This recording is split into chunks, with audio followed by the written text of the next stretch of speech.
વિરામ બાદ નજર અન્ય સમાચારો પર કરીએ તો દરવાજા પર લટકાવી ગયેલા પ્રસાદ કે ખાવા પીવાની વસ્તુ લેતા પહેલા સાવધાન. સુરતમાં લોકોની આસ્થાને હથિયાર બનાવી પરિવારનો જીવ લેવાના ષડયંત્રનો પર્દાફાશ થયો છે. પ્રસાદના લાડુમાં ઝેર ભેળવી અને પરિવારને ખતમ કરવાનું કાવતરું ઘડાયું હતું. ઉત્તરાયણની શાલિગ્રામ હાઇટ્સમાં ગોરધન ડોડા નામના વ્યક્તિના પરિવાર સાથે ઘટના બની. અને આજ મુદ્દે સંવાદદાતા ધ્રુવ લાઈવ જોડાયા છે. ધ્રુવ, સુરતમાં લોકોની આસ્થાને જે પ્રમાણે હથિયાર બનાવી અને પરિવારનો જીવ લેવાના ષડયંત્રનો પર્દાફાશ થયો છે, આખી ઘટના શું છે?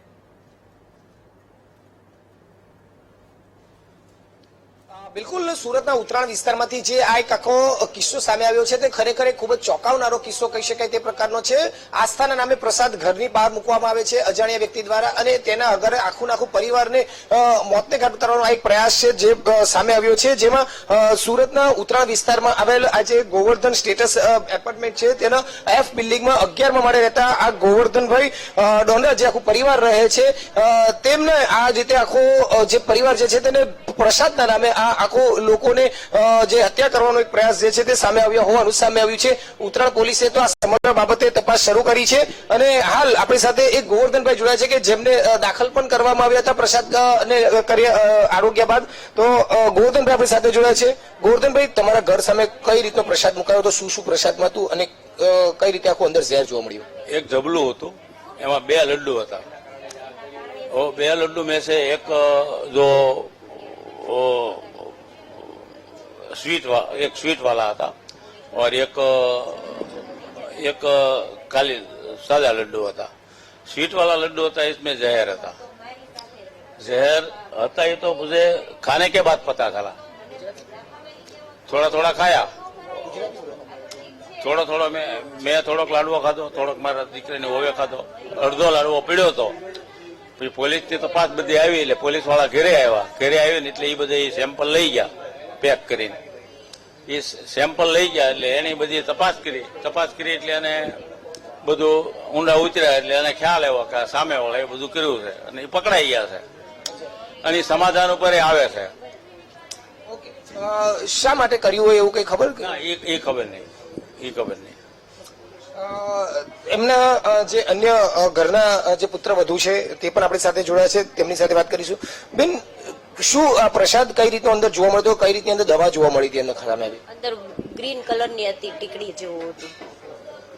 આમ જાણે આમ વરિયાળીની બનાવેલી ને એવી જ ને સ્મેલ ખાઈ તો વરિયાળીની જ આવે,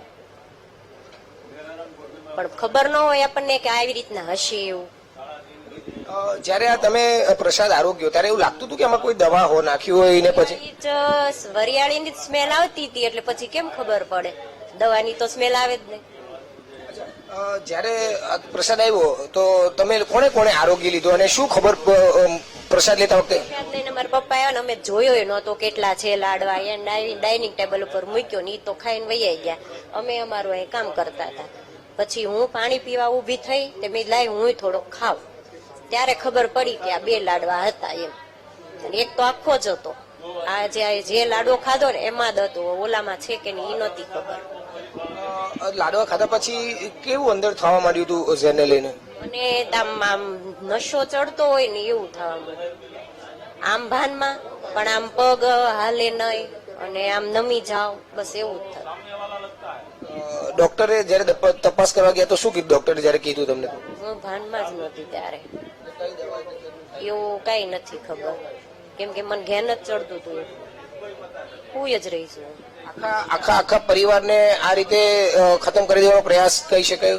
એ તો કોને મારવાનો પ્રયાસ છે, મને એકને કદાચ મારવાનો પ્રયાસ છે, એ તો કેમ ખબર હોય? એ તેને જ ખબર હોય જેને આવું કર્યું છે એને. શા માટે કર્યું છે, કોણે કર્યું એવું કઈ ખ્યાલ? તો હવે એને જુબાનીમાં એમ કીધું છે જેને છે કે મારી છોકરીને ભગાડવામાં મારો હાથ છે એમ. એટલે પોલીસે આમાં કઈ રીતની કાર્યવાહી કરી છે અને શું માંગ છે? આ મને પાસ ખબર નથી કઈ, કેમ કે મને હું ઊભી થઈ નથી શકતી બરાબર હજી. બિલકુલ, એટલે અત્યારે જોઈ શકાય છે કે જે રીતે હાલ આ સમગ્ર પરિવાર જે છે તે હાલ અહીં પરિવારને ખતમ કરવાનો આખો પ્રયાસ હતો અને તેને જ લઈને તેમનામાં અત્યારે ખૂબ જ આઘાત છે. પોલીસે પણ આ સમગ્ર મામલે તપાસ શરૂ કરી છે, પ્રસાદ પણ કબજે કર્યો છે અને પરિવારને આખો ખતમ કરી દેવાનો પ્રયાસ હતો. એટલે નિષ્પક્ષ તપાસની પણ માંગ કરી છે. ક્યાંક તેમના પડોશી જ હોવાનું હાલ જાણવા મળી રહ્યું છે. જી બિલકુલ, આભાર ધ્રુવ જોડાવા માટે અને તમામ જાણકારી માટે.